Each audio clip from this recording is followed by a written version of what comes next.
Good afternoon সবাইকে। Good afternoon সবাইকে।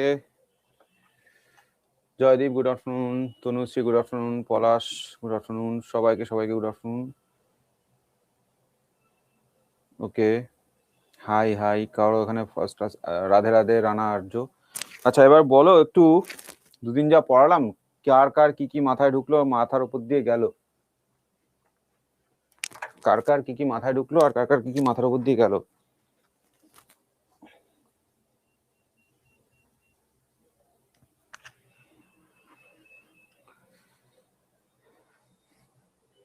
কার কার কি কি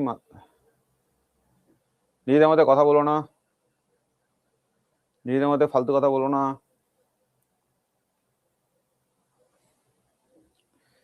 গতকাল ন্যাশনাল, তুমি কেন ক্লাস দেখোনি বাবা? তুমি ক্লাস দেখোনি, তুমি এখন এসে জিজ্ঞেস করছো গতকাল কি ক্লাস হয়েছে? শুভায়ন রয়, কেন তুমি রেকর্ডিংটা দেখতে পাচ্ছ না? কি হোয়াইট স্ক্রিন?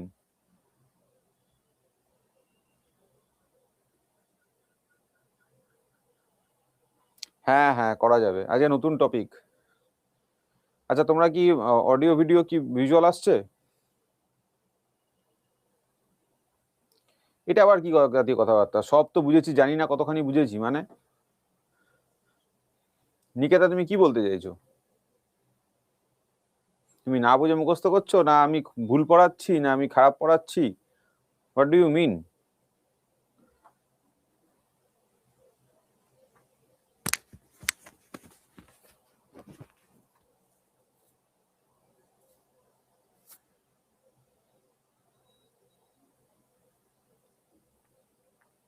আমি ক্লাসের নোটস যেটা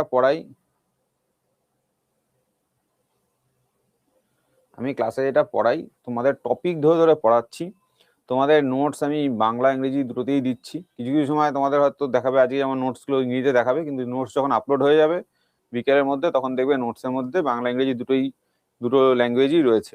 একটা স্লাইড ইংরেজির থাকে, একটা স্লাইড বাংলার থাকে, যাতে কারো কোনো অসুবিধা না হয়। কারা কারা দেখতে পাচ্ছ? কারা কারা দেখতে পারছো? কারা কারা দেখতে পারছো একটু বলো তো। হ্যাঁ, যারা দেখতে পাচ্ছ না তারা একবার রিফ্রেশ করে নাও। যারা দেখতে পাচ্ছ না এবার ইয়ে করে নাও, রিফ্রেশ করে নাও।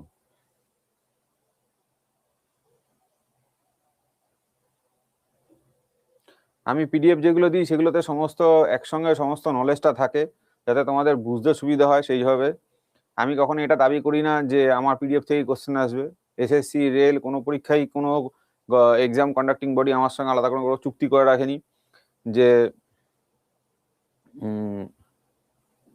যারা দেখতে পাচ্ছ, সব দেখতে পাচ্ছ অনেকেই, যাদের দেখতে পাচ্ছ না এক্সিট করে রিজয়েন করো।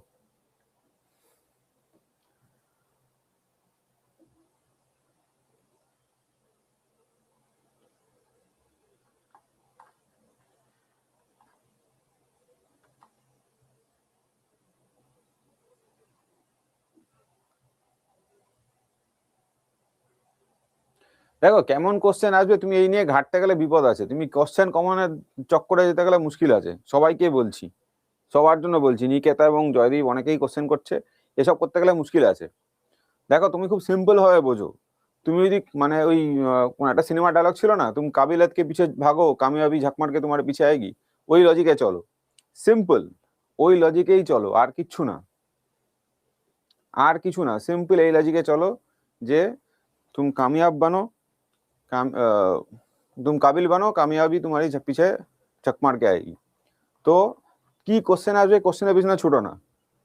যাদের যাদের হোয়াইট স্ক্রিন আসছে, ভিডিও অডিও প্রবলেম আছে, জাস্ট লিভ করে রিজয়েন করো। কারণ ম্যাক্সিমামে ঠিক আছে। সুতরাং আমার এখান থেকে স্ট্রিমে কোনো সমস্যা নেই, এবং যদি স্ট্রিমের সমস্যা থাকতো তাহলে কেউই দেখতে পারতো না।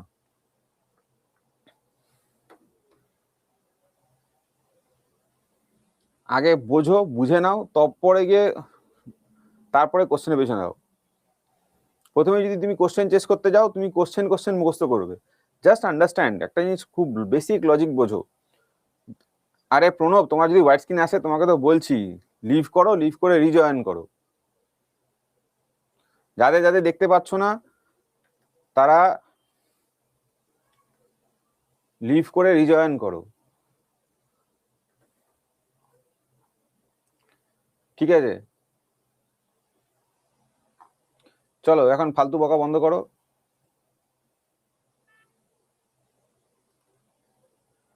Liton, just don't do this, okay?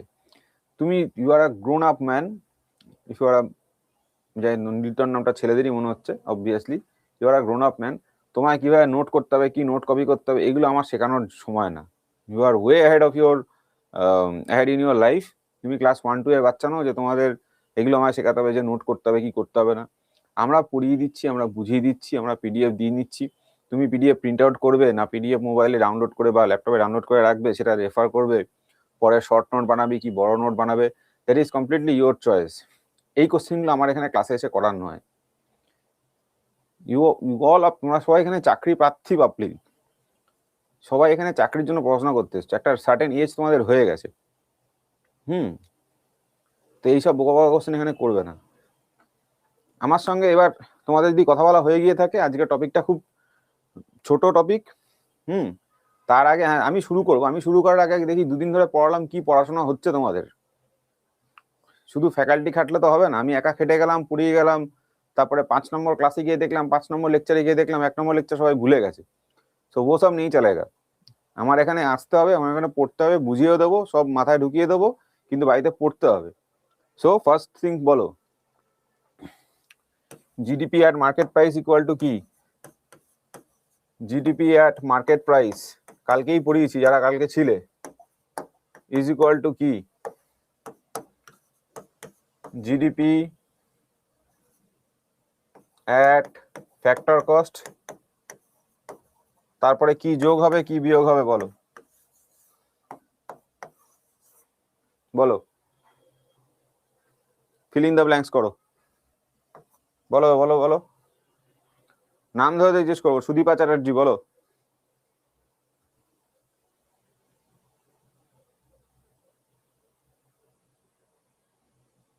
আচ্ছা, very good. GDP ডিফ্লেটার, Joydeep Shah answer দেবে। জিডিপি ডিফ্লেটার ফর্মুলা বলো Joydeep Saha.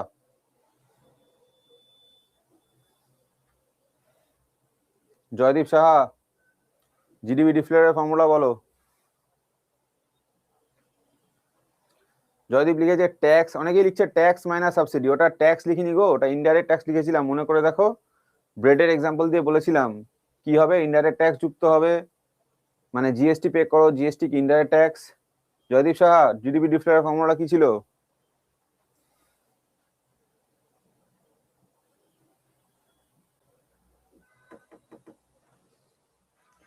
এনজিডিপি divide by real GDP into 100, into 100টা কেউ লিখছে না।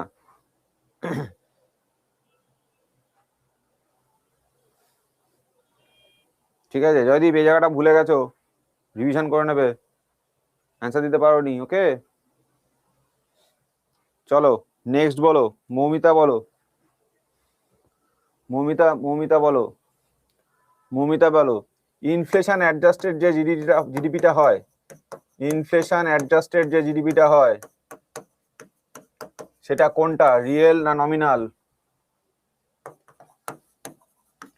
আমার ক্লাসে ভাই আমি এভাবেই পড়াবো, প্রতিদিন আগের দিনের পড়া ধরবো, তারপরে চ্যাপ্টার এগোবো, যখন বোঝানোর আমি ঠিক বুঝিয়ে দেবো। কোনটা, অপশন 1 আর option 2? Mamita Sikdar, good job. Next বলো, নেক্সট বলো। এখন জিডিপি ক্যালকুলেশনের বেস ইয়ারটা কত হতে চলেছে?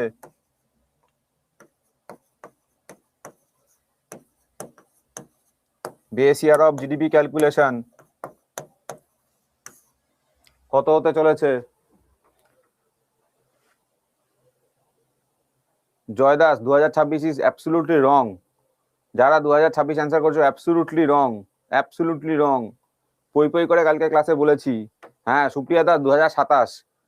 সত্যি মানে লজিক্যালিও লোকে ভুল, মানে ভাবলেও একটুখানি ভুল অ্যান্সার দেওয়ার আগে ভাবতে পারে। সুপ্রিয়া লিখছে 2027, তুমি রয়েছে 2026 সালে। তোমার 2026 সালে যখন জিডিপি ডিফ্লেটা হিসাব করার হবে, যখন বুঝতে হবে যে আগের বছরের তুলনায় কত দাম বেড়েছে না কমেছে, তুমি 2027 বেশি আর ধরো কি করে? কি লজিকে 2027 লেখো? 2012 যারা লিখছো তারা কোশ্চেনটা শোনোনি। 2012 এখনো অব্দি আছে, ফ্রম ফেব্রুয়ারি 27, 2026 এই ডেট থেকে বেস ইয়ারটা হয়ে যাবে 2022-23 অর্থবর্ষ। সবসময় এই কথাটা ইউজ করবে, ফাইন্যান্সিয়াল ইয়ার বা অর্থবর্ষ 2022-23। অর্থবর্ষ বললে এইভাবে বলবে, মাথায় রাখো। এখন অব্দি 2012 রয়েছে, ফেব্রুয়ারি 27, 2026 এই ডেট থেকে এটা হবে, মাথায় রইলো। এই ডেট থেকে চেঞ্জ হবে, এখন অব্দি 2012 রয়েছে। আচ্ছা আচ্ছা, এবার বলো দেখি, কালকে ক্লাসে লাস্ট অব্দি যারা ছিল তারা বলতে পারবে জিডিপি প্লাস এই বক্সে কি থাকবে, যাতে কি হবে জিএনপি, জিডিপির সঙ্গে কি যোগ করলে জিএনপি হবে?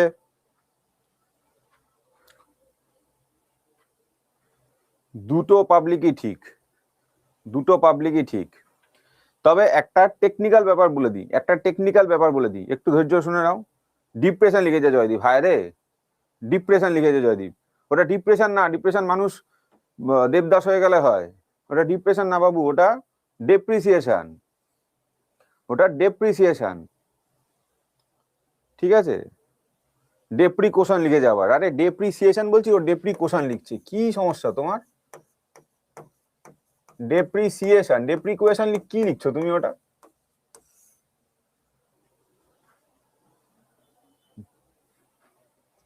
আচ্ছা, এই জায়গাটা একটা টেকনিক্যালি একটা জিনিস মনে রাখো, জিডিপি প্লাস এনএফআইএ এইটা বলবে, জিএনপি জানতে চাইলে এটা বলবে, ঠিক আছে? এটা টেকনিক্যালি শুনে রাখো, টেকনিক্যালি বুঝে রাখো, টেকনিক্যালি একটু ধৈর্য ধরে শুনে রাখো, বুঝে রাখো। জিডিপি মানে কি বলেছিলাম? Within the boundary of country.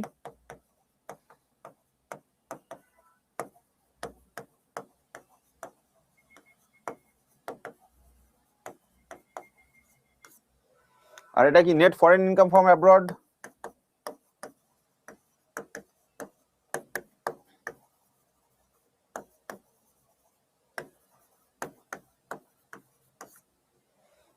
এটা হলো, এটা বোঝা গেল।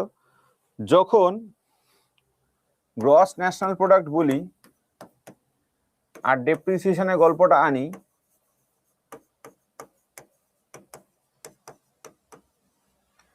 তখন এটাকে জিডিপি না লিখে এইটা লিখবে, এটা টেকনিক্যালি কারেক্ট বা মোর accurate, net national product at market price. GDP না লিখে, জিডিপি প্লাস ডেপ্রিসিয়েশন না লিখে এই কথাটা বলবে, এনএনপি অ্যাট মার্কেট প্রাইস বলবে। বোঝা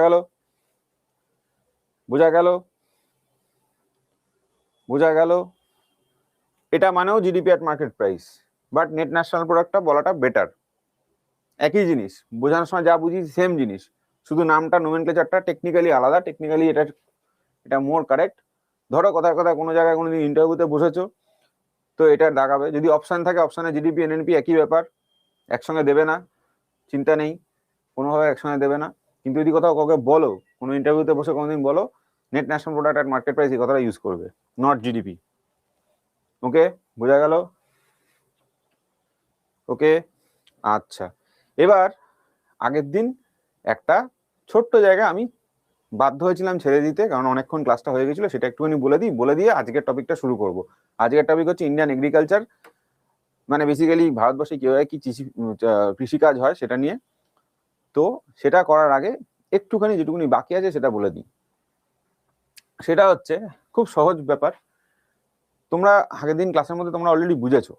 সেটা হচ্ছে যে একটা লেভেল অফ জায়গায় গিয়ে তো মানুষ, যারা বিজনেসম্যান, যারা প্রোডাকশন তৈরি করছে, সে মোমো বানাক, জামা কাপড় বানাক, যাই বানাক না কেন, একটা লেভেলে তো প্রোডাকশনটা হচ্ছে। ফর এক্সাম্পল ধরে নাও বিস্কুট, ঠিক আছে? বিস্কুট আমাদের নিত্য প্রয়োজনীয় একটা জিনিস, সবার বাড়িতে বিস্কুট থাকে, চায়ের সঙ্গে বিস্কুট খাওয়া হয়। বিস্কুট তুমি দোকানে গেলেই কিনতে পাও, ব্লিঙ্কিট, ফ্লিপকার্ট এগুলোতেও কিনতে পাও। আমরা বাঙালি, বাংলায় পড়তে চাই। আমি উর্দু ভাষায় কথা বলছি না, আমি তামিল ভাষায় কথা বলছি না, আমি ল্যাটিন ভাষায় কথা বলছি। তো বাংলায় পড়াচ্ছি না, পড়াচ্ছি তো বাংলাতে। এই সামান্য কটা ইংরেজিতে লিখলে তোমার এটাতে তোমার বুঝতে অসুবিধা হচ্ছে? বাংলা কন্টেন্টই দেওয়া হয়। নিজে ক্লাসের যে দুটো দুটো প্রিভিয়াস ইয়ারের প্রিভিয়াস নোটস হয়েছে সেটা দেখে নাও, ইংরেজি আছে, বাংলা আছে। সমস্ত স্টুডেন্টের সবার কথা ভেবে সমস্ত রকম সুবিধা করে নোট ফোট কন্টেন্ট সেভাবেই বানানো আছে। আননেসেসারি ফালতু কথা মানে ফালতু ভাবে ক্লাস ডিস্টার্ব করো না। কোনো কন্টেন্ট নিয়ে কোনো সমস্যা নেই, চুপচাপ শোনো এখন। তো আমরা এটা বুঝলাম যে আমাদের প্রোডাকশন তৈরি হয়, ধরো কথার কথা বিস্কুট বিস্কুট তৈরি হচ্ছে। তো বিস্কুট যে কোনো একটা কোম্পানি, ব্রিটানিয়া কোম্পানি, কি অসুবিধা হচ্ছে? কি অসুবিধা হচ্ছে? কি বুঝতে অসুবিধা হচ্ছে বলো?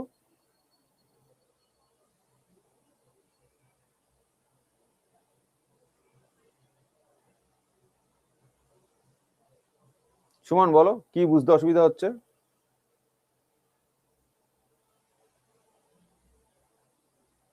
এগুলো ইংরেজির টার্ম, এগুলোর ইংরেজিতেই শোনো।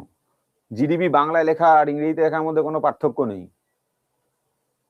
জিডিপি বাংলায় আমি জিডিপি লিখে দেবো, এটা পড়তে তোমার এটা এমন কিছু ব্যাপার না। গ্রস ডোমেস্টিক প্রোডাক্ট আমি বাংলায় লিখবো গ্রস ডোমেস্টিক প্রোডাক্ট, ডেপ্রিসিয়েশন লিখবো ডেপ্রিসিয়েশন। এগুলো ইংরেজির টার্ম, ইংরেজিতেই পড়ো, বুঝেছো? এমন কিছু ইংরেজি এখানে লেখা হয়নি যে তুমি বুঝতে পারবে না। আর তোমাদের যে নোটস দেওয়া আছে সেখানে সমস্ত রকম বাংলা ইংরেজি করা আছে। এমন কিছু কঠিন ইংরেজি আমি এখানে লিখছি না, এমন কিছু এখানে লেখা হচ্ছে না যে তোমরা বুঝতে পারবে না। এগুলো সবাই বুঝতে পারে।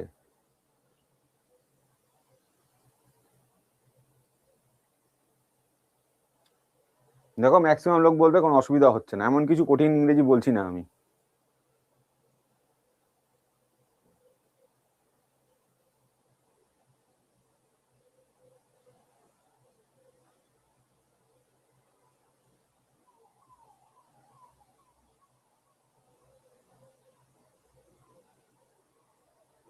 পিপিটিতে যা আছে আমি তাই, আপনি আপনি তাই বলতে থাকেন, আমি টাইম ইকোনমি ক্লাস করছি তাও বেস ক্লিয়ার হচ্ছে না। পিপিটিতে যা থাকে আমি তাই বলি, তুমি এটা অ্যাবসলিউট মিথ্যা কথা বলছো দায়িত্ব নিয়ে। কালকের ক্লাসের যে পিপিটি ইয়ে রয়েছে, পিপিটি রয়েছে, সেই পিপিটি আর বোর্ড ওয়ার্ক সম্পূর্ণ আলাদা। ঠিক আছে? এসব আমার সঙ্গে এসব মিথ্যা কথা বলে কোনো লাভ নেই। ওই বোর্ড ওয়ার্কটা পিপিটিতেও নেই, যতখানি যেভাবে পড়িয়েছি। এসব বললে হবে না, ঠিক আছে? ক্লাস ডিস্টার্ব করো না। কোনো কোনো সময় আমার তো মনে হয় যে তোমরা অ্যাকচুয়ালি ক্লাসে পড়াশোনা করতে আসোই না, ক্লাস শুধু ডিস্টার্ব করতে আসো। এইটুকুনি বেসিক ইংরেজি তোমাদের জানা উচিত। এনিওয়ে, ধরো না একটা বিস্কুট কোম্পানি আছে, আমি একটা নাম নিলাম ব্রিটানিয়া। হ্যাঁ, ব্রিটানিয়া, রাজা বিস্কুট, মেরি বিস্কুট, যা ইচ্ছা হোক না কেন, যা ইচ্ছা হোক না কেন। তো এই প্রোডাকশন হাউসটা যখন প্রোডাকশন করবে, প্রোডাকশন করে এই কোম্পানি থেকে তোমার বাড়িতে কি ডাইরেক্ট, তোমার বাড়ি আমার বাড়িতে ডাইরেক্ট কনজিউমার বাড়িতে কি আসে? আসে না। কি করে আসে সেটা আমরা একটু বুঝি, তাহলে আমাদের দুটো জিনিস বুঝতে সুবিধা হবে। যেরকম এই যে প্রোডাকশনটা হয়, প্রোডাকশনের পরে দু রকমের বাজার বা দু রকমের ব্যবসায়ীর কথা তোমরা সবাই শুনেছি না আমরা?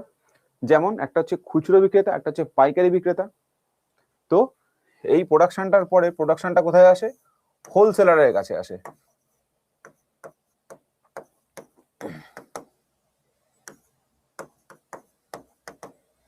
হোলসেলারের কাছে আসে, হোলসেলার থেকে আসে হচ্ছে রিটেল ব্যবসায়ীর কাছে, মানে খুচরো বিক্রেতার কাছে।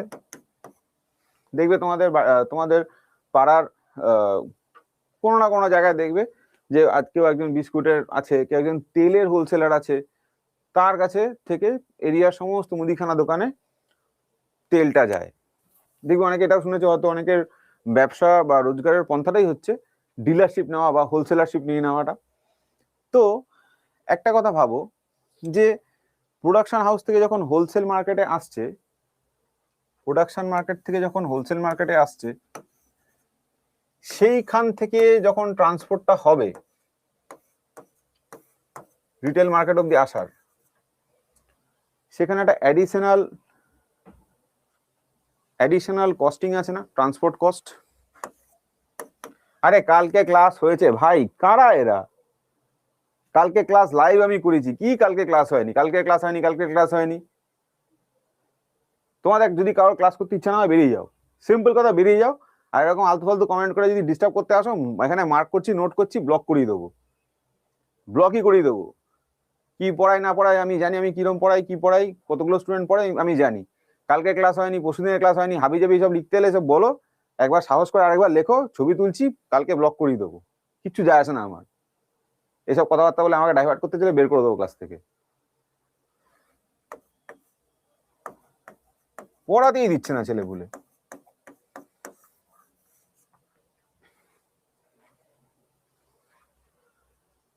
এখানে একটা এডিশনাল ট্রান্সপোর্ট কস্ট থাকবে না? Very simple logic. তাহলে এবং এই যে ট্রান্সপোর্ট কস্টটা হবে, শুধু ট্রান্সপোর্ট কস্টেই কি থেমে থাকবে? তার সঙ্গে আরেকটা এক্সট্রা লেবারের খরচা হবে না?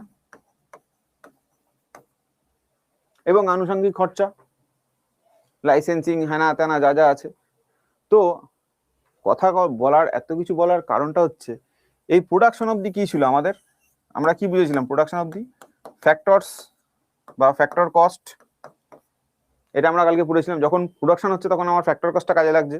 এবার প্রোডাকশন থেকে আমার যেই বাজারকৃত করতে হলো,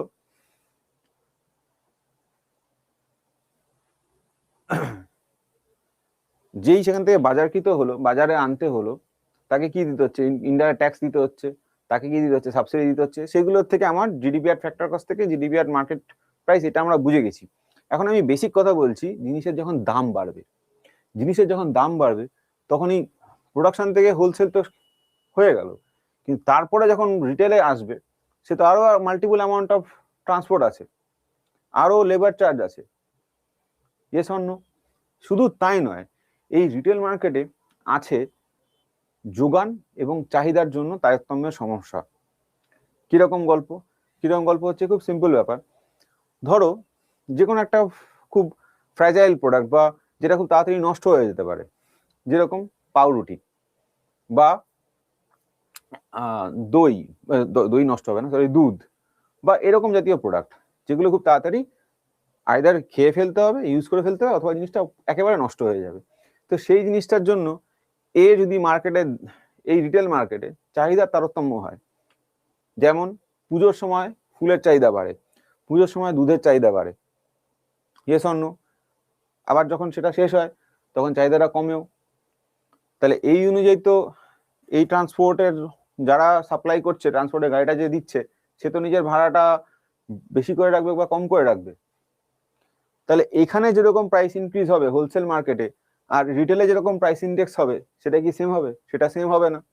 তো এটা যদি আমরা না বুঝি, কারণ হোলসেলটা হচ্ছে একটা মার্কেট, তুমি ফুল কিনতে গিয়ে মাদার ডেয়ারি দুধের ডিপোতে যাবে না। তুমি চাইবে আমার বাড়ির সামনে যে দোকানটা আছে, যে দুধওয়ালা কাকু আছে, বা যে খবরের কাগজের সঙ্গে সকালবেলা দুধটা বেচেন, তার থেকে নেই। Yes or no? তো এখানকার মার্কেটের যা দাম আর এখানকার মার্কেটের যা দামের তারতম্য, সেটা এক হবে না, কখনোই হতে পারে না, দুটো আলাদা প্যারামিটার। তাই জন্য এখানে বলা হয় এইখানকার যে প্রাইস মুভমেন্টের যে ইন্ডেক্সটা থাকে, সেটাকে বলে WPI বা হোলসেল প্রাইস ইন্ডেক্স।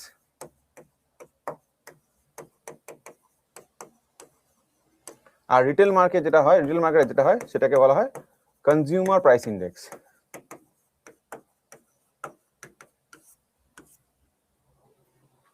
ঠিক আছে, এটা বোঝা গেল। আবার একটা পপ আপ এসছে, ক্লাস করানোর জন্য কত রকমের বিরক্তি, মানে কত রকমের বাধা বিপত্তি, বারবার করে এইসব এসে ফেসে।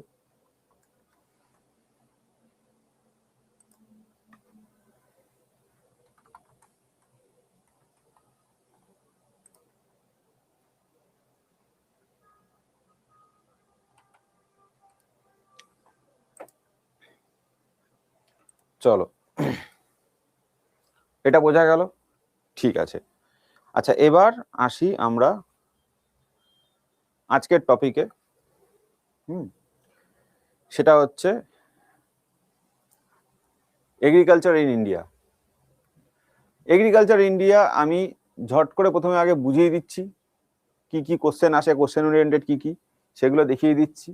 তারপরে সময়ের অভাবে আমি তোমাদের যেভাবে পড়াতে চাই বুঝিয়ে বুঝিয়ে সেটা একটু বুঝিয়ে দেওয়ার চেষ্টা করছি। তো নেক্সট 5 মিনিট কোনো কমেন্ট করো না। WPI CPI যদি না বুঝে থাকো একবার বলে দিও, আমি আবার পরে বুঝিয়ে দেবো, ঠিক আছে? চলো ক্লাসটাতে এগোই। এগ্রিকালচারে কি কি রকমের শস্য হয়? একটা হচ্ছে খারিফ শস্য। সোয়িং টাইম মানে এগুলো সব বাংলা ভার্সন চলে আসবে, চিন্তা নেই। যখন PDF আপলোড হবে প্রত্যেকটা পেজের পরে পরে তার বাংলাটা থাকবে। সোয়িং টাইম কথাটা মানে হচ্ছে কখন বপন করা হয়, আর হারভেস্ট করা হচ্ছে মানে ওপি কাজে লিখছে, তাহলে MRPটা কাদের জন্য? MRPটা হচ্ছে ম্যাক্সিমাম রিটেল প্রাইস। MRP হচ্ছে ম্যাক্সিমাম রিটেল প্রাইস। এটার সঙ্গে WPI CPI এর সম্পর্ক জুড়তে যেও না, ঠিক আছে? কোশ্চেন করেছে, কোশ্চেনটা খুব ভালো লাগলো, কেউ একজন রিয়েলি ভেবে কোশ্চেন করেছে। দেখো MRP কথাটার মধ্যেই রয়েছে ম্যাক্সিমাম রিটেল প্রাইস, মানে দোকানদার তোমার থেকে কত টাকা ম্যাক্সিমাম চাইতে পারে। বোঝা গেল? কি করে হয় ব্যাপারটা তোমাকে যদি বোঝানোর থাকে বুঝিয়ে দিচ্ছে একবার। দেখো ম্যাক্সিমাম রিটেল প্রাইস কোন একটা জিনিসের, ধরো 10 টাকার একটা ক্যাডবেরি, ঠিক আছে, বা 20 টাকার একটা চিপসের প্যাকেট, লেস চিপস বা XYZ কোনো চিপস হলো, তার দাম ধরো 20 টাকা। তো এখানে এই যে দুটো পার্টি রয়েছে তারা লাভ করে কি করে? প্রোডাকশন হাউস প্রোডাকশন করে ধরো লেস কোম্পানি চিপসটা যাচ্ছে 15 টাকাতে, সেই 15 টাকার জিনিসটা কিনছে হচ্ছে হোলসেলার। এবার হোলসেলার জানে ওখানে MRP কত দেওয়া আছে, 20 টাকা। বোর্ডে বুঝিয়ে দিই তাহলে হয়তো সুবিধা হবে বুঝতে, বাচ্চারা বুঝে যাক, বুঝে বুঝে পরীক্ষা দিতে যাক।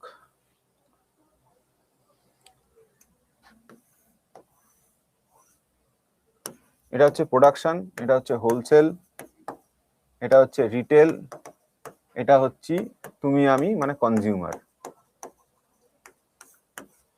তো আমি যদি 20 টাকায় কিনি, রিটেলার যদি 20 টাকা কেনে, সে রিটেলার কোনো লাভ করবে না, রাইট? MOP তাহলে কি হবে? ধরো কথার কথা, এ বেচছে 15 টাকাতে, এ 15 টাকাতে কিনলো কস্ট প্রাইস, এ সেল করছে ধরো 16 টাকাতে, 1 টাকা লাভ রেখে। রিটেলার হয়তো কিনেছে 18 টাকাতে, সে 2 টাকা লাভ করে, মানে 16 টাকাতে বেচেছে,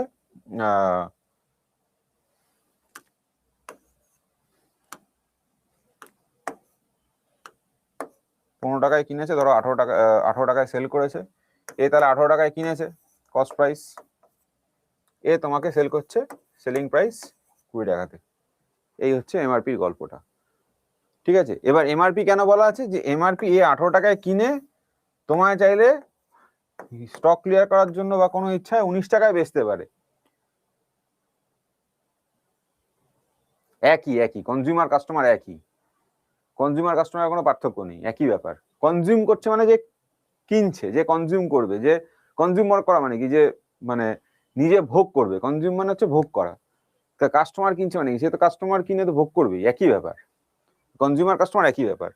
তো এ চাইলে ধরো এর কাছে 20 টাকার জিনিসটা রয়েছে, পারছে না, বেচছে না, জিনিসটা সেল আউট হচ্ছে না, ওর কাছে স্টক পড়ে আছে, সে 20 টাকার জিনিসটা সে 19 টাকা বেচে দিল। তাহলে কি হলো? সে ডিসকাউন্টে বেচে দিল। কিন্তু চাইলে এটা 20 টাকাটা 21 টাকা নেওয়াটা আইনত বিরোধী, মানে আইন সিদ্ধ নয়। বোঝা গেল? এই কারণেই তুমি যখন পুজোর সময় চৈত্র সেল হয়, তুমি দেখো যে দোকানদাররা চৈত্র সেলের অফার দেয়, মানে তার একটা নির্দিষ্ট দামের রেঞ্জ আছে, সে এত টাকা MRPতে বিক্রি করতে পারে, তার বেচার দরকার আছে, হয়তো অনেক কমে পেয়েছে, সে এটাকে ডিসকাউন্ট দিয়ে দাম কমিয়ে ছেড়ে দিল। এটা আলাদা কথা, সে দাম বাড়িয়ে পরে দাম কমায়, সেটা অঙ্কের হিসাব, তোমরা অঙ্কের ক্লাসে পার্সেন্টেজ ইয়েতে বুঝতে পারবে, শিখবে, সেটা ব্যাপার না। যাই হোক, মুদ্রা কথা এই হচ্ছে গল্প। চলো এবার চলে আসি, এইভাবে পড়ো, যেভাবে পড়াতে চাই সেভাবে পড়ো, সব থেকে সুবিধা হবে। এটা হচ্ছে সূর্য, পৃথিবী এভাবে তার চারদিকে ঘুরছে। পৃথিবী ঘোরে বলেই উত্তর গোলার্ধ কখনো কাছে আসে, কখনো দক্ষিণ গোলার্ধ কাছে আসে। এটাই এই ছবিটার মধ্যে বোঝানো হয়েছে। এটা তোমরা নিজেরাও ছোটবেলায় পড়েছো, জানো। যখন উত্তর গোলার্ধ সামনে আসবে, পৃথিবীর এইরকম বেঁকে থাকা শেপটার জন্য, যে এইভাবে এরকম যে টিল্টেড হয়ে এই অ্যাক্সিসের উপর টিল্টেড হয়ে ঘুরছে বলে কখনো উত্তর গোলার্ধটা সামনে আসছে, কখনো দক্ষিণ গোলার্ধ সামনে আসছে। তাই জন্য কখনো উত্তর গোলার্ধে গরমকাল, এখন যেমন উত্তর গোলার্ধটা দূরে আছে আমরা যেখানে রয়েছি, আমরা হচ্ছে উত্তর গোলার্ধ কাকে বলে যদি কেউ না জানো, সেটা হচ্ছে বিষুব রেখার উপরে উত্তরে যেটা থাকে, যে পার্ট থাকে, সেটা হচ্ছে উত্তর গোলার্ধ। তো এই হচ্ছে ব্যাপার। এবার একটা ইম্পর্টেন্ট জিনিস হচ্ছে, সেটা হচ্ছে এই গল্পটা, ভারতে মনসুনটা আসে কি করে। দেখো আমরা পড়তে চলেছি কি, আমরা পড়তে চলেছি হচ্ছে বাবা এগ্রিকালচার। এগ্রিকালচার মানে কৃষিকাজ। কৃষি হয় কিসের উপরে? জমিতে হবে, আর বৃষ্টিপাতের উপরে হবে, এছাড়া সেচ ব্যবস্থা করে হবে। তো শুধু যদি আমরা কি কি ফসল কখন কি মুখস্থ করতে করতে যাই, মুখস্থ করার মাথা ভারী ব্যাপারটা অনেক বেশি। বাট হোয়াট ইফ আমরা মাটিটাকে একটু বুঝে নিই, মাটির সঙ্গে সঙ্গে বৃষ্টিপাতটা কিভাবে হয় সেটা একটু বুঝে নিই, তাহলে আমাদের কি হবে, নিজেদের ভেতরে যুক্তি সিঁড়িটা তৈরি হয়ে থাকবে যে ন্যাচারাল ভেজিটেশন কিরকম, বা ন্যাচারাল গাছপালা কিরকম, সেই গাছপালা কিরকম টাইপের মাটিতে হতে পারে, কিরকম টাইপের জল সে খেতে পারে, সেটাতেই আমাদের বেসিক আইডিয়া হয়ে যাবে। তাহলে আমরা বুঝতে পারবো। বোঝা গেল আইডিয়াটা, দ্য কনসেপ্ট বোঝা গেল কিভাবে বোঝাতে চাইছি। তো আমরা এইভাবে পড়বো, ঠিক আছে? তো আর ডিলে না করে আসছি, এইটুকুনি বোঝার মধ্যে সমস্যা নেই। আচ্ছা, এই ব্যাপারটা তোমরা নিশ্চয়ই জানো যে ভারতে মৌসুমী বায়ুর দ্বারা বৃষ্টিপাত হয়। মৌসুমী বায়ু আমাদের কি করে, মৌসুমী বায়ু এসে ভারত মহাসাগরের উপর দিয়ে এসে প্রচুর পরিমাণ জলীয় বাষ্পটাকে ক্যারি করে সে ধাক্কা খায় আমাদের পাহাড় পর্বতে, এবং সেই পাহাড় পর্বতে ধাক্কা খাওয়ার পরেই বৃষ্টিপাতটা ঘটিয়ে থাকে, রাইট? আমি এই নোটটার মধ্যে একটুখানি কিছু কিছু জিনিস একটু আঁকছি, তোমরা এখন এটা বুঝে নাও। হ্যাঁ, পরে এটা বোর্ডেই থাকবে, এখানে এই ম্যাপটা বোঝার জন্য আমি এটা এভাবেই রাখবো। এটা তোমাদের নোটে থাকবে না, তোমরা নিজেরাও বুঝতে পারবে। আমার কিছু হাতি ঘোড়া বিশাল কঠিন জিনিস আমি আঁকছি না। এই জায়গাটা কি, এটা হচ্ছে পশ্চিমঘাট পর্বতমালা। এইখানে একটুখানি জায়গা জুড়ে রয়েছে পূর্বঘাট পর্বতমালা, মাঝখানে একটু গ্যাপও রয়েছে। এইখান দিয়ে আমাদের হিমালয় আসছে, হিমালয় চলছে, হিমালয় হয়ে যাচ্ছে, আর এইরকম ভাবে এটা হচ্ছে হিমালয়ান রেঞ্জ। এইদিকে যেটা যাচ্ছে মায়ানমারের ভেতরে, এটাকে বলা হয় আরাকান ইয়োমা।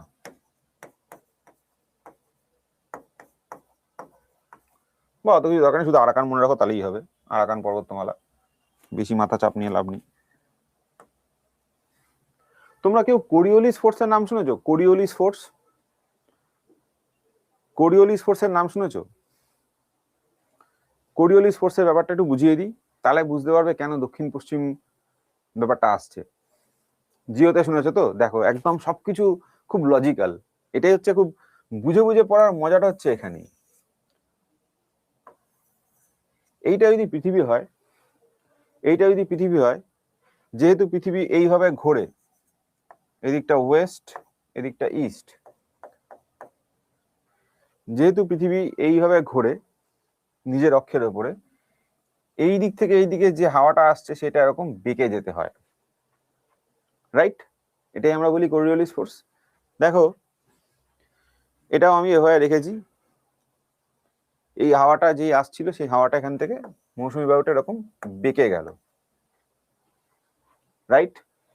এবার বেঁকে গিয়ে যেই এলো, এই যে হাওয়াটা বাঁকছে, এই হাওয়াটার প্রথম বাধা কি, ইন্ডিয়ান সাবকন্টিনেন্টের এই শেপটা। তাহলে কি হলো, একটা হাওয়ার সাইড এদিকে ঢুকছে, আর একটা হাওয়ার সাইড এদিক দিয়ে শ্রীলঙ্কাকে পাস করে শ্রীলঙ্কার উপর দিয়ে গিয়ে আবার বঙ্গোপসাগরের উপর দিয়ে ঢুকছে, ঢুকে এই পুরো জায়গাটা জলীয় বাষ্প নিতে নিতে এবার যখন ও যাবে, ও কি করবে, ধাক্কা খাবে। ধাক্কা খাবে মানে কোথায় ধাক্কা খাবে, মানে ধাক্কা খাবে মানে হচ্ছে বাধাপ্রাপ্ত হবে। বাধাপ্রাপ্ত হবে কোথায়? হিমালয়ে বাধাপ্রাপ্ত হবে, এদিকে আর যেতে পারবে না, এদিকে আরাকান ইয়োমাতে বাধাপ্রাপ্ত হবে, রাইট? অবভিয়াসলি তারপরে কি হবে, বৃষ্টি হবে। আচ্ছা, এ যে এখানে শুধু দুটো দাগ আছে বলে ছবিটাতে এরকম আছে, ভেবো না দুটো এই জায়গাতেই যাবে, এই পুরোটাই আসছে, ঠিক আছে? এই পুরো হবে এইভাবে ট্রাভেল করবে হাওয়াটা, মানে দক্ষিণ পশ্চিম মৌসুমী বায়ুটা এভাবে ট্রাভেল করবে। লজিকটা এবার বোঝার চেষ্টা করো, আমার ক্লাসে আমি খুব চাই যুক্তি দিয়ে তোমাদের বোঝাতে। তো এইখানে ধাক্কা খাবে মানে কি, এটা পাহাড়ের ঢাল, এইখানটায় বৃষ্টিপাত করবে, এই দিকটায় বৃষ্টিপাত হবে কম, সিম্পল ব্যাপার। আচ্ছা, এইখানে রয়েছে আমাদের আরাবল্লী, অন্যটা কালার নিয়ে নিই তাহলে বুঝতে হয়তো সুবিধা হবে।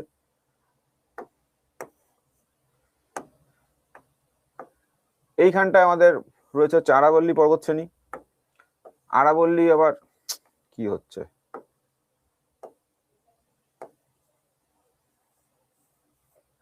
আরাবল্লী পর্বতশ্রেণী আবার এরকম ভাবে বিস্তৃত, জিওগ্রাফি ক্লাস তোমরা নিশ্চয়ই করেছো।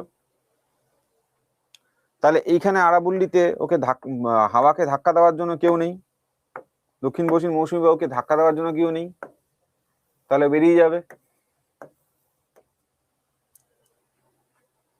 Simple logic. এবার এই লজিকে তাহলে কি হবে, এই লজিকে হচ্ছে কোথায় কি বৃষ্টিপাত আমরা বুঝতে পারলাম ওভারঅল। এবার দেখিনি মাটিটা কিরকম।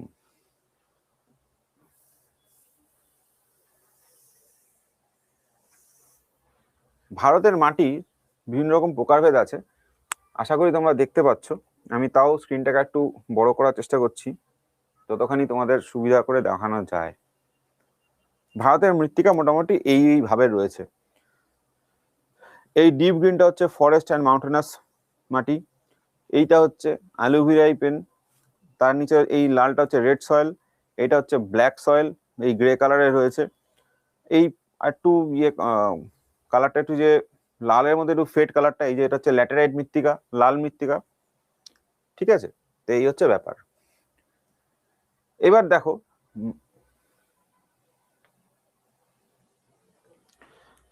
আরাবল্লী আটকাতে পারে না, কারণ হচ্ছে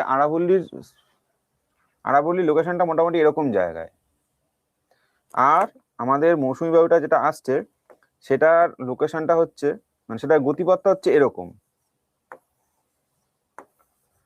তাহলে মৌসুমী বায়ুর গতিপথের অভিমুখেই ও রয়েছে, ও যে অ্যাক্রস থাকবে মানে কোনো কিছুর যদি গতিপথের সঙ্গে সমান্তরাল হয়ে যায়, সেটি সমান্তরাল ভাবে হয়ে যায়, তাহলে সে ধাক্কা দেবেটা কি করে।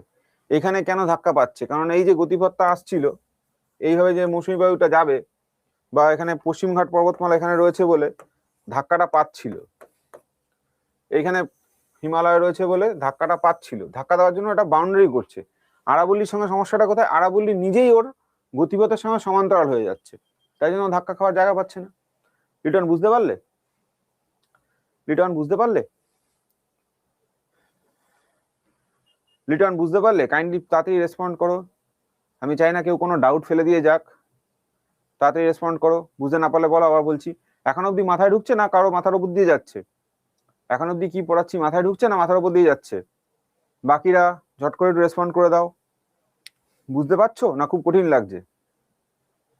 চলো,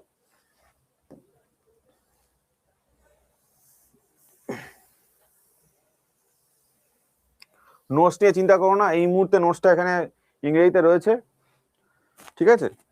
তোমাদের কাছে আপলোড হওয়ার, আমি তোমাকে নোটসটা দেখাচ্ছি, তোমাকে বেসিক্যালি ম্যাপ দেখিয়ে পড়াচ্ছি, মানে ম্যাপ দেখিয়ে দেখিয়ে বোঝাচ্ছি। নোটসগুলো সব ইংলিশের সঙ্গে সঙ্গে বাংলা করে আমি আপলোড করে দেবো। অর্পণ মন্ডল বলছে ওয়ান্স মোর, কোনটা ওয়ান্স মোর বাবু? অর্পণ কোন জায়গাটা একটু ওয়ান্স মোর বলো। ওয়ান্স মোর মানে একটু স্পেসিফিক করো, কোন পার্টটা বোঝনি, কারণ আমি অনেকক্ষণ কোরিওলিস ফোর্স থেকে শুরু করে এখন অব্দি এসেছি, অনেক কিছু বুঝিয়ে দিয়েছি, কোন জায়গাটা বলো স্পেসিফিক, একটু বি স্পেসিফিক। নইলে দেখো অলরেডি 20 মিনিট আমি এই টপিকটার উপরে বলে ফেলেছি, আমি সেটা তোমাকে ইয়ে করতে পারি না। আরাবল্লীটা, আরাবল্লীটা বাবা এখানে তুমি খুব সহজে বোঝো।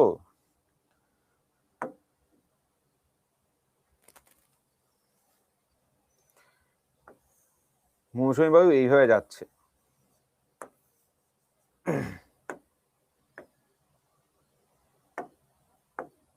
আর আরাবল্লীটা এইভাবে রয়েছে, আরাবল্লীর লোকেশনটা এরকম ভাবে রয়েছে, আরাবল্লী এইভাবে রয়েছে। তো ওকে ধাক্কা দেওয়ার জন্য, রেজিস্ট্যান্স দেওয়ার জন্য কোনোভাবে নেই তো। বোঝা গেল এবার? দেখো এই ইয়েলোতে করে আমি আরাবল্লীটাকে দেখিয়েছি, আর রেড দিয়ে আমি বায়ুটাকে বুঝিয়েছি। ওকে, তো ধাক্কা ভাবে কোথা থেকে, ও তো সমান্তরাল হয়ে যাচ্ছে। বোঝা গেল? ওকে তো, ও যদি এইভাবে থাকতো, মানে আমার হাতটা এখন যেভাবে রয়েছে এইভাবে থাকতো, তবে গিয়ে ধাক্কাটা খেত। ও তো মানে এরকম গতিপথের সঙ্গে রয়েছে, ধাক্কা খাওয়া পাচ্ছি তো না, বাইপাস করে চলে যাচ্ছে। বোঝা গেল? সুদীপ্ত মর্নিং আলুভিয়া, আমি সয়েল এখনো আসিনি, সয়েল পড়াচ্ছি, তুমি জাস্ট বি দেয়ার, একটু শোনো, ধৈর্য ধরে শোনো। আমি এখনো সয়েল পড়াইনি, আমি জাস্ট সয়েলটা দেখিয়েছি তোমাকে। আমি তোমাদের এটা দেখাচ্ছি পড়তে কিভাবে হবে, কিভাবে পড়লে তোমার ব্রেনে হেডেক কম হবে, তোমার মুখস্থ করতে সুবিধা হবে, এবং কি হয় যুক্তির সিঁড়ি দিয়ে তুমি পরপর লজিক্যালি বুঝতে বুঝতে যাবে যে আচ্ছা ঠিক আছে এটা হয়েছে, এটার পর এটা হবে। যুক্তি দিয়ে পড়ো, খুব ইজি লাগবে। তো এখনো অবধি আমাদের বায়ুর গতিপথের পার্টটা আমরা বুঝে ফেলেছি, কারো কোনো ডাউট নেই। চলো তাহলে এবার আমরা আমাদের মৃত্তিকার পার্টটা আমরা বুঝে নিই। মৃত্তিকার পার্ট বুঝলে আমরা কৃষিকাজও বুঝতে পারবো, খুব ইজিলি হয়ে যাবে। তো আচ্ছা, তোমরা পেডোলজি কথাটা মানে জানো? Pedology, PEDOLOGY, pedology. পেডোলজি কথা মানে হচ্ছে স্টাডি অফ সয়েল। পেডোলজি মানে হচ্ছে study of soil. Okay, pedology মানে হচ্ছে স্টাডি অফ সয়েল। তো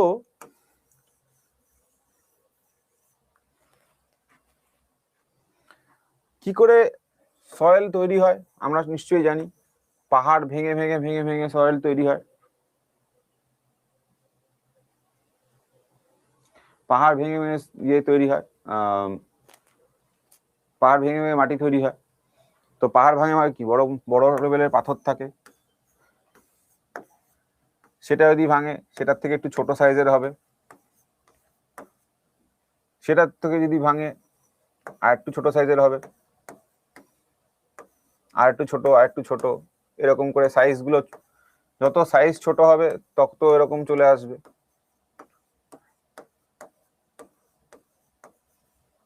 আলটিমেটলি একটা থাকবে, এটাকে একটা মাটির লেয়ার হয়ে যাবে, আর তার উপরে থাকবে হচ্ছে যেখানে গাছের পাতা লতা ফাতা যেগুলো পড়ে সেইগুলো। তো এটা আমি একটা রাফ ভাবে আঁকলাম, তোমাদের জিওগ্রাফি যিনি পড়াবেন তিনি নিশ্চয়ই মাটি যখন পড়াবেন এটা ডিটেলসে থাকবে, যদি তোমাদের লাগে আমি তোমাদের নোটসের মধ্যেও দিয়ে দেবো, জাস্ট টু কানেক্ট। না এত কিছু কথা বলছেন কেন, এত কিছু বলে হবেটা কি, মানেটা কি, কি দরকার? কি দরকার হচ্ছে এটাই, মাটি যত ভাঙবে বা পাথর যত ভাঙবে, যত মাটি হবে, তার কি হবে, তার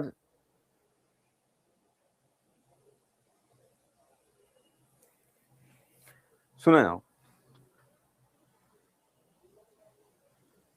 শুনে নাও, জাস্ট শুনে নাও দীপা, শুনে নাও। তো যত পাহাড় আছে, যেমন তোমরা ভূগোলে নিশ্চয়ই পড়েছো, হিমালয় হচ্ছে ভঙ্গিল পর্বত, নবীনতম ভঙ্গিল পর্বত। আরাবল্লী নিয়ে মাঝখানে একটা প্রোটেস্ট চলছিল, সেখানে বলা হয়েছিল আরাবল্লী হচ্ছে প্রাচীনতম ভঙ্গিল পর্বত। ঠিক আছে, তো কি হয় সময়ের সঙ্গে সঙ্গে সঙ্গে এই যে তাপের জন্য, তাপ বাড়া তাপ কমা রেগুলার ভাবে, এই যে ভূপ্রাকৃতিক প্রসেস গুলোর জন্য পাথর ফাটে, তারপরে সেগুলোকে নদী বয়ে নিয়ে যায়। নদী বয়ে বয়ে তুমি তোমাদের মধ্যে যে কেউ যদি কোনোদিন কোনো পাহাড়ের অঞ্চলে বেড়াতে গিয়ে থাকো, সেখানে তোমরা দেখেছো না বড় বড় বোল্ডার টাইপের বড় বড় পাথর, কিন্তু যাদের সমতলে বাড়ি তারা কোনদিন রাস্তার মধ্যে বিরাট বড় বড় পাথর পড়ে থাকতে দেখেছো ন্যাচারাল ভাবে? নিশ্চয়ই না। কিন্তু যখন পাহাড়ে বেড়াতে যাই তখন আমরা দেখি এই বড় বড় পাথর, আবার পাহাড় কেটে কেটে রাস্তা হয়েছে, সেই পাহাড়গুলোকে কাটা হয়েছে, রাইট? তো ওই যে পাহাড় কাটছি রাস্তা করছি, সেটা তো মানুষের কাজ, আমরা মানুষ হিসেবে করছি, আমাদের সভ্যতার এগিয়ে নিয়ে যাওয়ার জন্য করছি, নিজেদের সুবিধার জন্য করছি। কিন্তু ন্যাচারাল ভাবে নদী সেই বয়ে আনা কাজটা করছে বহু বছর বহু যুগ ধরে। নদীর মধ্যে দিয়েই আলটিমেটলি পাহাড় যখন ন্যাচারালি ফাটছে ভেঙে যাচ্ছে, সেটা এসে পড়ছে কোথায়, নদীতে। নদী সেটাকে বয়ে নিয়ে আসছে, তো বয়ে নিয়ে এসে বিভিন্ন জায়গায় ফেলতে ফেলতে যাচ্ছে, কারেক্ট?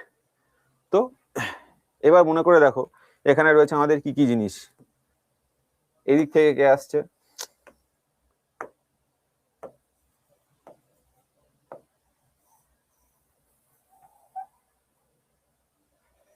এখান থেকে আমাদের গঙ্গা যমুনা এভাবে ট্রাভেল করছে, এই দিক দিয়ে আমাদের সিন্ধু নদ এবং তার 5খানা উপনদী এখান থেকে ট্রাভেল করছে, এইখান দিয়ে যাচ্ছে হচ্ছে আমাদের গোদাবরী,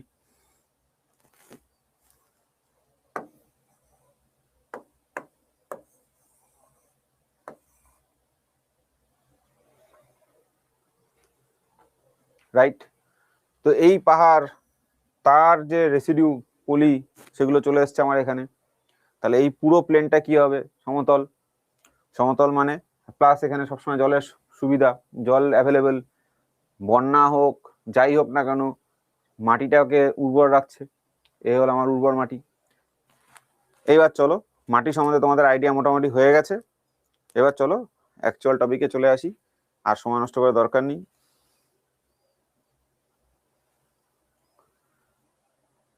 আচ্ছা, তো অ্যালুভিয়াল হচ্ছে সব থেকে বেশি এখানে white spread soil in India, এটা হচ্ছে alluvial soil, found in Northern planes and river valleys, উত্তরীয় নদীগুলোতে পাওয়া যায়। লাল সবুজটা বললেন না, লাল সবুজ কি ছিল?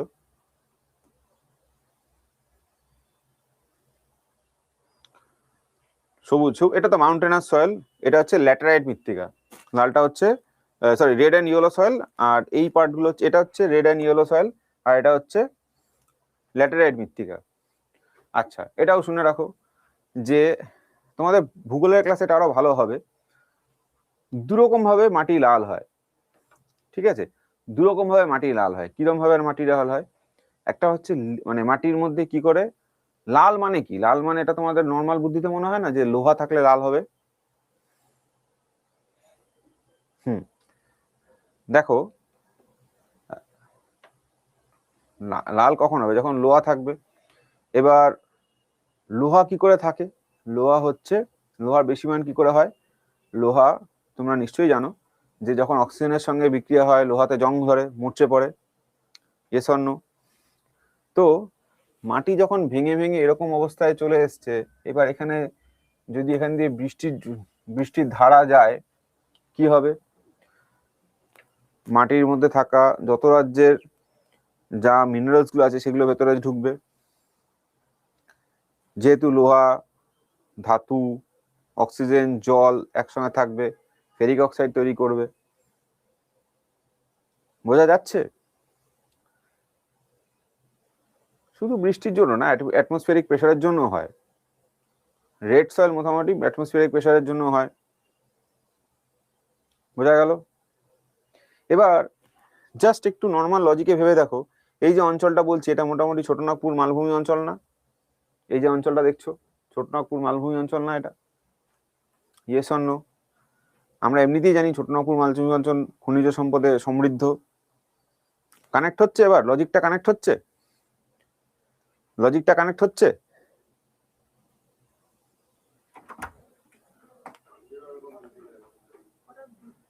আর 15 মিনিট লাগবে, 15 মিনিট।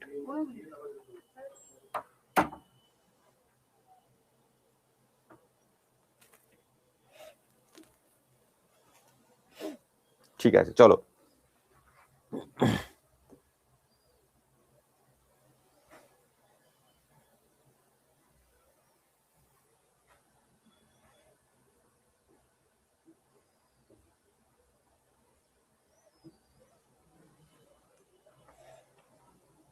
ঠিক আছে, চলো।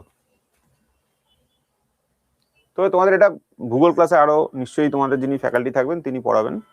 আমি আর এটাতে গেলাম না বেশি, আমি জাস্ট বুঝিয়ে বুঝিয়ে পড়ানোর জন্য, কানেক্ট করার জন্য যতখানি পারলাম কানেক্ট করার চেষ্টা করে দিলাম। ঠিক আছে? তো যে মাটিতে বারবার পলি পড়বে, সেটা কি? Alluvial soil. সেটা কি হবে? সেটা সবসময় এগ্রিকালচারের জন্য ফার্টাইল, মানে উর্বর জমি। ফার্টাইল মানে হচ্ছে উর্বর জমি, fertile and suitable for agriculture. কি কি চাষ হয় এখানে দেখো? ধান হবে, গম হবে, সুগার কেন হবে, পালসেস হবে। বোঝা গেল? পরেরটায় আসি। Black soil. Black soil is found in Deccan Plateau region, rich in clay, moist, retentive, ideal for cotton cultivation. এবার এখানে দুটো জিনিস আমার, তোমাদের এখানে যেহেতু আমাদের সময়টা কম হয়েছে, এটাই হয় সমস্যা যদি আমাকে পুরোটা সময় না দেওয়া হয়। ফালতু 15 মিনিট যদি লোকের পিছনে বকতে হয়, সময় যায়। যেটা তোমাদের যেভাবে তোমাদের বোঝাতে চাইছিলাম এটা দেখানোর জন্য, এই দেখো এইখানে আবার বুঝে দেখো, এইখানে আমার কি রয়েছে? পশ্চিমঘাট পর্বতমালা। Yes or no? পশ্চিমঘাট পর্বতমালা এখানে এসে ধাক্কা খাচ্ছে আমার মৌসুমী বায়ু, বৃষ্টি হচ্ছে এইখানে। বায়ুটা যখন এখানে বৃষ্টি করিয়ে দেবে, করার পরে যখন এই পাশটায় আসবে, পশ্চিমঘাট পর্বতমালার টপকে যখন এই পাশটা আসবে, তখন কি ওর মধ্যে অতখানি ময়েশ্চার কন্টেন্ট থাকবে? বৃষ্টি হওয়ার জন্য অত কিছু থাকবে না, ডেফিনেটলি থাকবে না, শুকনো বায়ু হয়ে যাবে। যাই জন্য এই অঞ্চলটা কি হবে? বৃষ্টির ছায়া অঞ্চল। যে জন্য এটা কি হবে? বৃষ্টির ছায়া অঞ্চল। ছোটবেলা আমরা ভূগোলে এই টার্মটা পড়েছি না? বৃষ্টির ছায়া অঞ্চল হয়ে যাবে এটা, রাইট? যে মাটিতে বৃষ্টি হবে কম, যে মাটিতে বৃষ্টি হবে কম, কিন্তু যে মাটিতে আছে গাছ, গাছ কি চাইবে? সেই মাটির মধ্যে এমনভাবে কোর্সিংটা করে এমনভাবে রাখতে যে মাটিটা জল ধরে রাখতে পারে। Yes or no? তাহলে এই মাটিটা কি হবে? জল ধরবে, ওয়াটার রিটেন্ট করবে। এটাই বললাম দুটো স্লাইড পরে গিয়ে, এটাই বললাম দুটো স্লাইড পরে গিয়ে।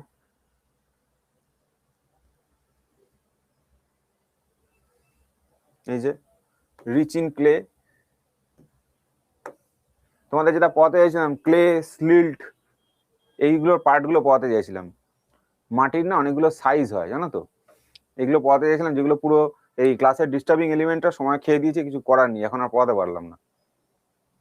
ঠিক আছে, তোমরা চাইলে আমাদেরকে মেল করে বলতে পারো যে কাদের কাদের ব্লক করতে হবে, চেষ্টা করছি।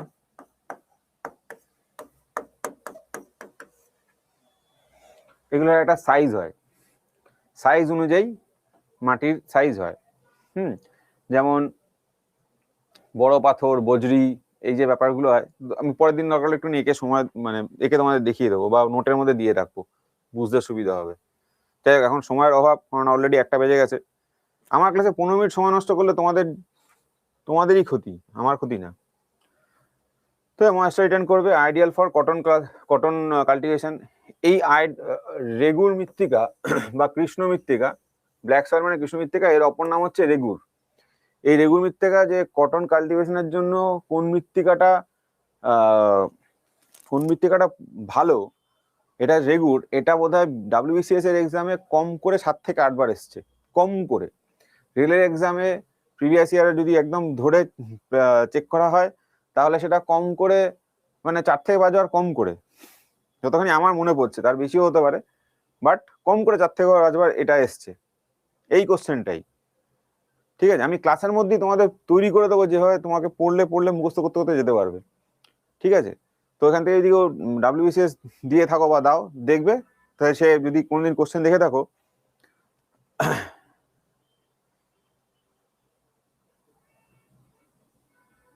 কৃষ্ণ মৃত্তিকা বলা হয় কাকে? হায় ভগবান, তা কৃষ্ণ মৃত্তিকা এটাই তো, রেগুরকেই বলা হয়, এটাই তো বলছি। তুমি কি কোশ্চেন করছো ওপি কাজল? ব্ল্যাক সয়েল মানে কি? ব্ল্যাক মানে কালো, কালো মাটি বা কৃষ্ণ মৃত্তিকা।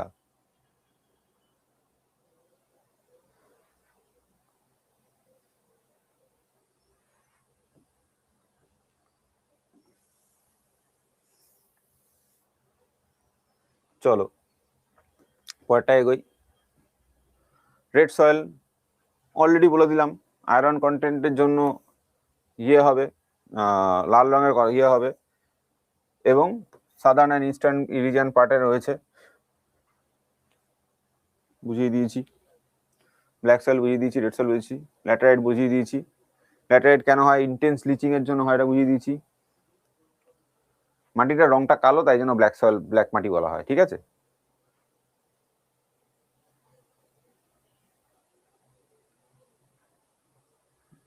চলো। আচ্ছা, এবার আসছে আমাদের কালচারের কি,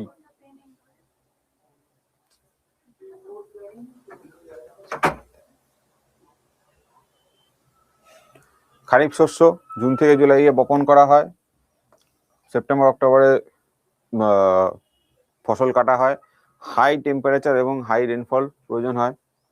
কি কি ফসল হয় এগুলো লিখে দিয়েছি, দেখে নেবে। আচ্ছা, রবি শস্য অক্টোবর নভেম্বরে বপন, এটা উইন্টার সিজনে হয়, মার্চ এপ্রিলে কাটা হয়। কুল ক্লাইমেট, অল্প দরকার হয়, অল্প জলপান দরকার হয়। উইট, বার্লি, মাস্টার্ড ইত্যাদি। জেদ শস্য মার্চ এপ্রিলে লাগানো হয়, জুন এপ্রিলে কাটানো হয়। এই জিনিসগুলো উদাহরণ দিয়েছি, ওয়াটারমেলন, মাস্কমেলন, কিউকাম্বার। আচ্ছা, এই পদে হচ্ছে আমাদের ক্যাশ ক্রপ। ক্যাশ ক্রপ হচ্ছে মেনলি সেল এবং প্রফিটের জন্য যে ফসলগুলো ফলানো হয়, যেমন কটন, সুগার কেন, টি, কফি ইত্যাদি। ঠিক আছে,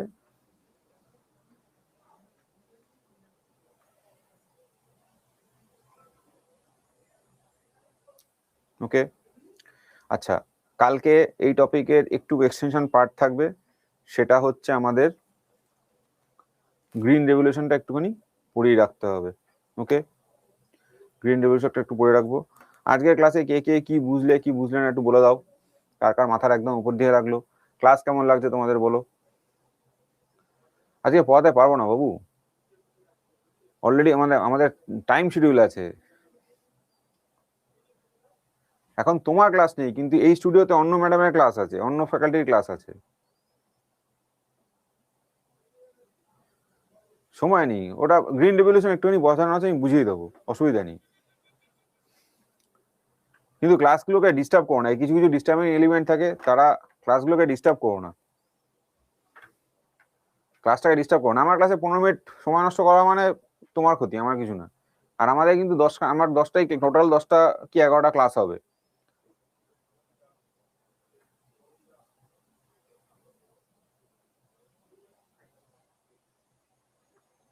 আগের দিনে পড়া এমন কেউ আছো যে বুঝতে পারোনি, আগের দিনের লেকচার দেখে বুঝতে পারোনি, আগের দিনে কোনো কিছু ডাউট আছে, আজকে কোনো কিছু নিয়ে ডাউট আছে? ঠিক আছে, চলো বন্ধ করছি। ঠিক আছে, স্ট্রিম অফ করছি। ওকে,